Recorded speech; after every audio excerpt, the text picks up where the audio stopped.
గౌతమ్ గారి విశ్లేషణ తీసుకుందాం. గౌతమ్ గారు ఏం చెప్తారు?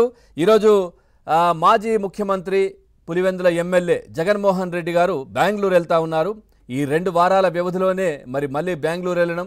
ఈరోజు రెండు చర్చ జరుగుతోంది. ఒకటి, అసెంబ్లీ సమావేశాలు 22న జరగబోతున్నాయి. మరి ఆ సమావేశాలకు వస్తారా రారా? ఎందుకంటే రాకుండా ఎగ్గొట్టే ప్రయత్నమే చేస్తున్నారు అని చెప్పేసి అప్పటి నుంచి కూడా చాలా మాటలైతే వినిపించాయి, ప్రమాణ స్వీకారం దగ్గర నుంచి కూడా. ఎందుకంటే ఆయన అడిగే కోరికలు, నాకు ప్రతిపక్ష హోదా కావాలి, అది కావాలి, ఇది కావాలంటూ అడిగిన పరిస్థితి. సో మనం అసెంబ్లీకి పోయి కూడా చేసేది ఏమి లేదు అంటూ కూడా ఆయనే చాలాసార్లు మాట్లాడినట్టున్నారు. అదేవిధంగా ఈరోజు శ్వేతపత్రం కీలకంగా గనుల శాఖకు సంబంధించి, సహజ వనరులకు సంబంధించి. సో దాంట్లో చాలా అవినీతి జరిగింది, అదంతా బయటకు వచ్చే అవకాశం ఉంది. మరి జగన్మోహన్ రెడ్డి బెంగళూరు వెళ్తా ఉన్నారు, మళ్ళీ తిరిగి వస్తారా లేదా, మరి ఏంటి పరిస్థితి అనేది అయితే చర్చ. ఏం చెప్తారు సార్? జగన్మోహన్ రెడ్డి గారు ఊరికి ఒక ప్యాలెస్ కట్టుకున్నప్పటికీ ఏ ఇంట్లోనూ ఆయన ఈ రోజున తలదాచుకునే పరిస్థితి ఎక్కడా కనిపించటం లేదు. కేవలం ఒక బెంగళూరు ఒకటే ఆయనకి సేఫెస్ట్ ప్లేస్ లాగా కనిపిస్తా ఉంది.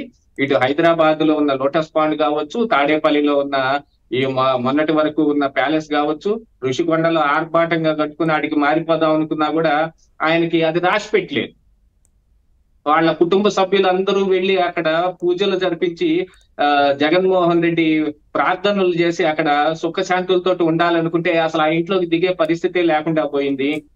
దీంతో పాటుగా ఇప్పుడు ప్రభుత్వం మారటం మూలాన, ఈ శ్వేతపత్రాలన్నీ రిలీజ్ కావటం మూలాన ఆయన ఒకంత అభద్రతా భావంలోకి వెళ్ళిపోయారు.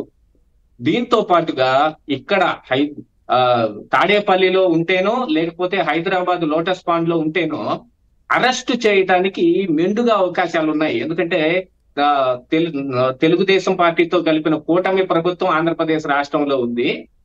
ఆల్మోస్ట్ ఆల్ చంద్రబాబు నాయుడికి బాగా సన్నిహితంగాను ఫర్గా ఉండే రేవంత్ రెడ్డి కాంగ్రెస్ ల ప్రభుత్వం ఇక్కడ తెలంగాణలో ఉంది. అరెస్టుకి ఇంతకు ముందు రఘురామకృష్ణరాజు విషయంలో మనం చూసాం. అప్పుడు టిఆర్ఎస్ అధికారంలో ఉండే, అదే బీఆర్ఎస్ ఇక్కడ అధికారంలో.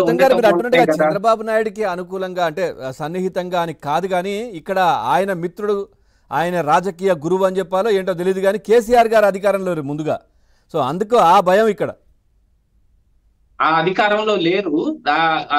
దానితో పాటుగా ఏంటంటేనండి, అప్పుడు వీళ్ళు చేసిన పనులన్నీ ఇప్పుడు రిటర్న్ వాళ్ళకే తగులుతున్నాయి. రఘురామకృష్ణరాజు గారిని అరెస్ట్ చేసినప్పుడు ఉన్న పరిస్థితుల్లో చూడండి, ఒక పక్క స్టేట్ నుంచి పోలీసులు వచ్చి అలా ఎత్తుకొని కారులో నెట్టుకొని మరి ట్రావెల్ చేసి తీసుకెళ్లారు. మరి ఇక్కడ కోర్టులో ప్రొడ్యూస్ చేయలేదు, మరి ప్రిజనర్ ట్రాన్సిట్ వారెంట్ తీసుకోలేదు, ఎటువంటివి చేసుకోకుండా వాళ్ళు అలా చక్క ఎవరికి కావాలంటే వాళ్ళని ఎత్తుకుపోయేవాళ్ళు. ఇక్కడ పోలీసులకు కూడా సమాచారం ఇవ్వాలి, ఈ రాష్ట్ర పోలీస్ శాఖకు, ఈ రాష్ట్ర ప్రభుత్వానికి. ఎందుకంటే ఒక ఎంపీని తీసుకెళ్తున్నారు ఇక్కడ నుంచి అన్నప్పుడు వాళ్ళకి సమాచారం ఇవ్వాలి. ఆయన విషయంలో చాలా తప్పిదాలు జరిగినాయి. యాక్చువల్ గా మరి ఇందులో మరి ఎంపీని అరెస్ట్ చేస్తున్నప్పుడు మరి లోక్సభ స్పీకర్ యొక్క ఇది తీసుకున్నారో లేదో కూడా తెలియదు.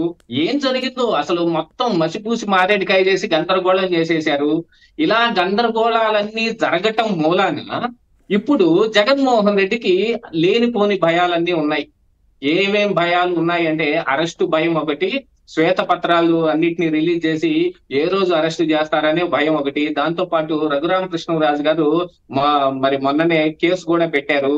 ఏది, ఆయన మీద జరిగిన అసాల్టు, కస్టోడియల్ టార్చర్ మీద జగన్మోహన్ రెడ్డిని A3గా కూడా ఆయన పెట్టడం జరిగింది.